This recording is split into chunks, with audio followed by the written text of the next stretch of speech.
À 7h52, Laurent Neumann, ex-champion de pétanque. On vient de l'apprendre, on en apprend tous les jours. Bonjour Laurent. Bonjour.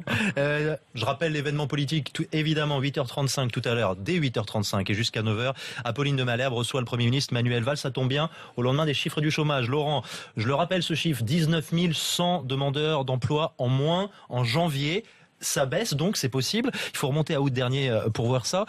Optimisme du gouvernement. Il a raison d'être optimiste, le gouvernement ? Écoutez, franchement, avec toutes les mauvaises nouvelles qu'on apprend d'habitude, il n'y a pas de mal à se faire un peu de bien. Alors évidemment que ce chiffre du chômage, il n'inverse pas la courbe du chômage, il ne signe pas la fin de la crise, le bout du tunnel. Mais enfin, c'est quand même une bonne nouvelle. Et puis vous savez quoi ? Hier, François Hollande, en Conseil des ministres, eh bien, il l'a dit à ses ministres qui étaient autour de la table, transmettez votre confiance. Regardez, alors il n'a pas parlé des chiffres du chômage quand officiellement on ne les avait pas encore hier matin, mais enfin tout le gouvernement était déjà au courant, vous vous en doutez. Mais il a parlé du moral des ménages, de la production industrielle qui frémit. Il y a un signe qui trompe pas, c'est l'intérim. Oui, qui repart à la hausse. Voilà, l'intérim repart à la hausse et en général, vous savez, quand l'activité industrielle reprend, ça commence toujours par l'intérim. Donc il y a toute une série de il y a toute une série de petits signaux comme ça qui font que c'est plutôt bon. Et puis la question qui va se poser ensuite, c'est politiquement, est-ce que ce petit retournement, ces petits signes positifs, est-ce qu'ils sont dus au gouvernement, à la politique menée par Manuel Valls et son gouvernement, ou au contraire à des raisons extérieures, exogènes ? C'est un peu les deux. Sur le chômage, clairement, les emplois aidés, la politique mise en place, elle commence à donner un certain nombre de signes, notamment sur l'emploi des jeunes. Mais c'est vrai que sur l'ensemble de ces signaux, il y a des éléments extérieurs qui sont positifs. On l'a dit, la baisse du prix du pétrole, la baisse de l'euro, les taux d'intérêt historiquement bas, et puis on n'en parle pas assez, mais aussi le plan d'investissement Juncker, 315 milliards, ça n'est pas encore en place, mais ça donne du moral aux chefs d'entreprise, à ceux qui investissent. Donc ça, c'est important. Mais on a quand même l'impression, vous voyez, vous le citiez, les emplois aidés, puisque sur la baisse de janvier, c'est près d'un gros tiers concerne les moins de 25 ans. Absolument. Et c'est de la perfusion, les emplois aidés. Et c'est ça qu'on doit principalement pour l'instant au gouvernement. Il n'y a pas d'effet.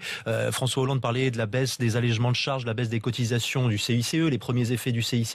Est-ce qu'ils sont vraiment mesurables ? Est-ce qu'il y a vraiment un impact déjà ? Ouais, mais je vais vous dire, d'abord ceux qui retrouvent un emploi, ils se fichent de savoir si c'est grâce aux emplois aidés, si c'est la politique extérieure de la. Mais ça permet de se projeter. Absolument. Le CICE, oui, il est en train de monter en puissance. Le pacte de responsabilité, faut être sérieux, il est en réalité en vigueur depuis le 1er janvier, donc c'est un peu tôt pour en mesurer les effets. Mais d'un point de vue politique, et c'est pour ça que Manuel Valls ce matin sera sans doute à la fois confiant mais prudent, d'un point de vue politique, c'est important. Ces petits signaux, ils arrivent après le 49.3. C'est ce que j'allais vous demander. Est-ce que ça va permettre de mater un peu les frondeurs sur le thème ?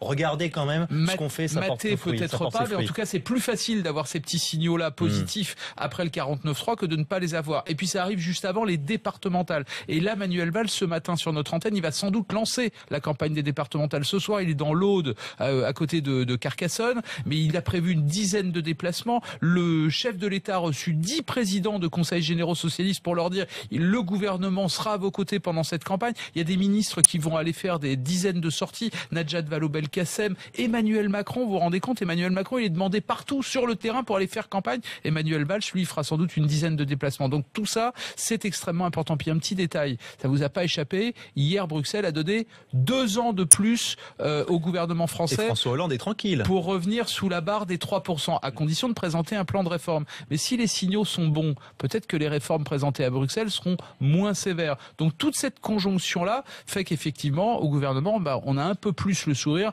même si c'est pas gagné. Vous verrez que ce matin, Manuel Valls ne fera pas preuve de triomphalisme, il sera prudent. Est-ce qu'on va le voir de plus en plus, Manuel Valls, d'après vous ? Parce qu'on le voit, il est sur tous les fronts. Le dialogue social, hier, il a repris la main à Matignon, il est ce matin sur RMC et BFM TV. Vous nous dites qu'il va démultiplier les déplacements pour les départementales. Il va s'exposer de plus en plus, Manuel Valls ? Écoutez, pendant les élections municipales de mars 2014, tout le monde a convenu que le gouvernement avait fait une erreur de ne pas s'impliquer, de ne pas nationaliser ces élections. Là, les élections départementales, on va les nationaliser, on va en faire un enjeu politique national. Tous les ministres vont aller sur le terrain, Emmanuel Valls sera le chef de la majorité. Il va montrer l'exemple, il va aller faire des déplacements. Alors vous le voyez évidemment sur le dialogue social au niveau national, mais vous le verrez sur le terrain, et c'est ce matin où il lance la campagne des départementales. Et c'est tout à l'heure à 8h35 avec Apolline de Malherbe. Merci beaucoup Laurent.